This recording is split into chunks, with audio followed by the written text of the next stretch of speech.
Hello friend, இன்றைக்கி சங்கரா மீன் குழம்பு தாங்க. ரொம்ப சூப்பராக இருக்கும். ரொம்ப சத்துள்ள குழம்பு இது. தேங்காய், வெங்காயம், ஜீரகத்தை மிக்சியில் நல்லா அரைச்சிக்கிடுங்க. நல்லா மையாக அரைச்சி 2 பல்லு பூண்டும் போட்டுக்கிடுங்க. அரைச்சி பாத்திரத்தில் எடுத்து வச்சுருங்க. தேவையான பொருட்களை பார்த்துட்டிங்களா? அதுக்கப்புறம் புளியை 1 மணி நேரத்துக்கு முன்னாடி நல்லா நனைய போட்டு வச்சுருங்க.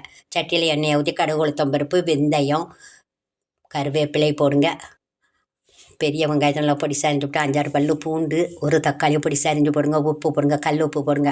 போட்டு நல்லா வதக்கிட்டு மஞ்சத்தூள், இஞ்சி பூண்டு பேஸ்ட்டு, அப்புறம் மாங்காவையும் அதையும் தூக்கி போடுங்க.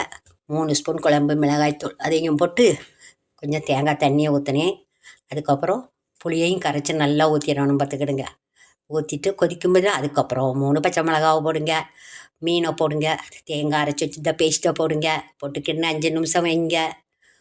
இறக்க போச்சில் மிளகு, ஒரு 10 மிளகு, கொஞ்சம் ஜீரகம், 2 பல்லு பூண்டு, அதை நல்லா அப்படி நச்சு இறக்க போச்சில் போட்டுறணும் பார்த்துக்கிடுங்க. ரொம்ப ரொம்ப சூப்பராக இருக்கும். இந்த மெத்தடில் இருக்க செய்து சாப்பிட்டு பாருங்கள். கமெண்ட் சொல்லுங்கள். சப்ஸ்கிரைப் பண்ணுங்கள். தேங்க்யூ.